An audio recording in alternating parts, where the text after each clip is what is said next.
تو اس کے اوپر پھونکا جائے تو اللہ سبحانہ تعالیٰ اس کے لیے آسانی عطا فرماتے ہیں۔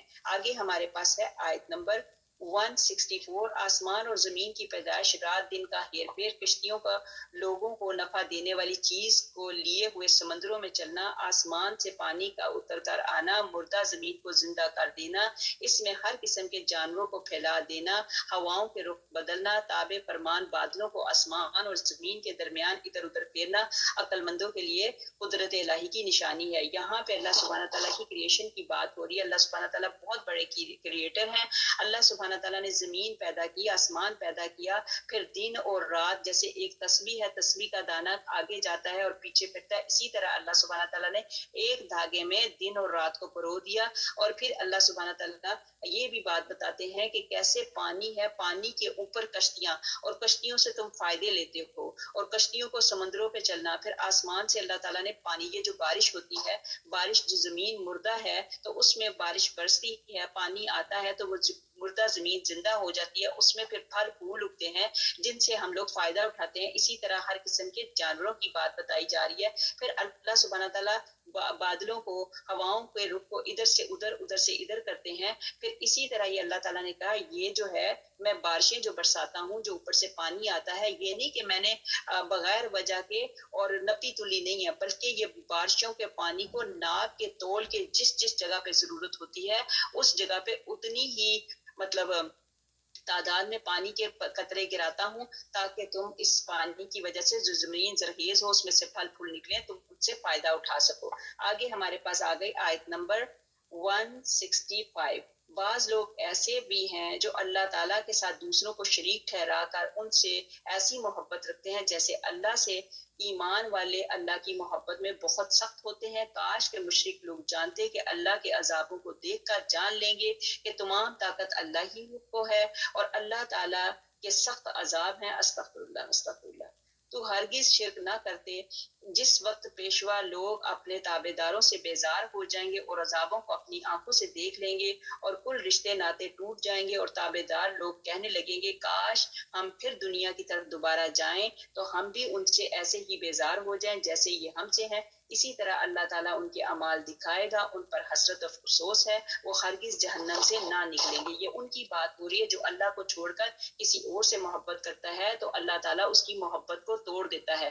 اللہ سبحانہ تعالیٰ ہیں ہمیں جو اپنی محبتیں ہیں، اپنے سارے کے سارے چہرے جو ہیں اللہ ہی کی طرف لگا لیتے ہیں، لیکن یہ ہے کہ اگر ہم اللہ تعالیٰ سے محبت توڑ دیں گے، اللہ تعالیٰ کہتا ہے ایک تیری چاہت، ایک میری چاہت، اگر تو میری چاہت پہ چلے گی تو میں تجھے وہ بھی دوں گا جو میری چاہت ہے، اور تجھے وہ بھی دوں گا جو تیری چاہت ہے، لیکن اگر تو اپنی چاہت کے متعلق چلے گی جو میری چاہت نہیں، تو میں وہ بھی نہیں دوں گا جو میری چاہت ہے، اور وہ بھی نہیں دوں گا جو تیری چاہت ہے۔ تو شیطان یہاں پہ پھر اس کے بعد کہا جاتا ہے کہ یہ شیطان لوگوں کو جن کو یہ انہوں نے اپنا مطلب دوست بنا رکھا ہے دنیا میں، ان کو سامنے لایا جائے گا اور ان سے کہا جائے گا کہ تم ان سے دوستیاں کرتے تھے، تو اس طرح تو اس وقت وہ لوگ کہیں گے ہم تو ان سے خود بیزار ہیں۔ شیطان، جنات، جو بھی چیزیں ہوں گی تو وہ تو کہیں گے کہ ہم تو خود ان سے بیزار ہیں، ہم نے تھوڑے ہی کہا تھا کہ ہمارا کہنا مانے۔ تو پھر اس وقت بندہ جو ہے وہ حسرت کرے گا اور وہ کہے گا کہ کاش میں دوبارہ دنیا میں لوٹوں، اور پھر میں جس طرح آج یہ مجھ سے بیزار ہے، کل میں بھی اس سے بیزار ہو کے رہ جاؤں۔ آگے ہمارے پاس آگے آیت نمبر 169، اللہ سبحانہ تعالیٰ مجھے اور آپ کو شرک سے بچائے۔ 169 آیت، لوگوں زمین میں جتنی بھی حلال اور پاکیزہ چیزیں ہیں انہی سے کھاؤ پیو، شیطانی راہ نہ چلو تو تمہارا وہ جو ہے کھلا دشمن ہے، وہ تمہیں صرف برائی اور بے حیائی کا اور اللہ تعالیٰ پر ان باتوں کے کہنے کا حکم کرتا ہے جن کا تمہیں علم نہیں۔ یہاں پہ شیطان کی بات بتا رہی کہ شیطان جو ہے ہمارا کھلا دشمن ہے، اور یہ ہے شیطان نے کیا کہا کہ اللہ تعالیٰ سے لمبی زندگی مانگی، اللہ سبحانہ تعالیٰ نے اس کو لمبی زندگی دے دی، اور اس نے کہا جب تک انسان زندہ ہے میں اس کو بہکاتا رہوں گا۔ اللہ سبحانہ تعالیٰ نے بھی اس کو کھلی چھٹی دے دی، اور یہاں پہ بتا دیا گیا شیطان جو ہے وہ کھلا جو ہے دشمن ہے۔ اب اللہ تعالیٰ نے کیا کیا، شیطان نے زندگی مانگی، اللہ تعالیٰ نے شیطان کو زندگی دے دی، ادھر اللہ تعالیٰ نے دوسری طرف یہ کمال کر دیا، یہ مہربانی کر دی ہم جیسوں پہ کہ اللہ سبحانہ تعالیٰ کے آگے جو بھی بندہ چاہے اس نے ساری زندگی گناہ کیے، ساری زندگی غلطیاں کی، لیکن جو ہی وہ اللہ تعالیٰ کے آگے سچی پکی توبہ کرے گا تو اللہ سبحانہ تعالیٰ نے کہا کہ میں اس کی توبہ کو قبول کر لوں گا، میں اس کے گناہوں کو معاف فرما دوں گا۔ اس بات پہ شیطان اتنا پیٹا کہ یہ کیا بات ہوئی اللہ تعالیٰ، میں ساری زندگی اتنی لمبی زندگی مانگ کے کہ اس کو بہکاتا رہوں گا تو یہ صرف ایک سچی توبہ کرے گا تو اس کو چھوڑ دے گا. تو یہاں پہ یہی ہے کہ ہمیں اپنی زندگیوں میں اعوذ باللہ من الشیطان الرجیم بھی پڑھنا چاہیے, تیسرا کلمہ بھی پڑھنا چاہیے, لا حول ولا قوت الا باللہ بھی پڑھنا چاہیے. نبی پاک حضرت محمد مصطفیٰ صلی اللہ علیہ وسلم آدھی رات کو یہی پڑھتے تھے, ایک تو چوتھا کلمہ پڑھتے تھے اور لا حول ولا قوت الا باللہ بھی پڑھتے تھے. تو سواری پر یا جب بھی بیٹھتے تو سبحان اللہ والحمد للہ وغیرہ تو اونچی آواز سے یہ جو کچھ لوگ تھے وہ وظائف کرتے تھے. تو نبی پاک حضرت محمد مصطفیٰ صلی اللہ علیہ وسلم نے کہا کہ تم کسی گونگے اور بہرے کو نہیں پکارے, اللہ سبحانہ تعالیٰ تمہاری شارت سے بھی زیادہ نزدیک ہے. اللہ سبحانہ تعالیٰ ہر چیز کو سنتے اور جانتے ہیں. آگے ہمارے پاس آیت 170 آگے, اور ان سے جب کبھی کہا جاتا کہ اللہ تعالیٰ کی اتاری ہوئی کتاب کی تابعداری کرو تو جواب دیتے کہ ہم تو اس طریقے کی پیروی کریں گے جس پر ہم نے اپنے باپ دادوں کو پایا, گو ان کے باپ دادے بے عقل اور گم کردہ راہ میں تھے. اور کفار کی مثال ان جانوروں کی ہے جو اپنے چرواہے کی صرف پکار اور آواز ہی سنتے اور بہرے گونگے اور اندھے ہیں, انہیں عقل نہیں.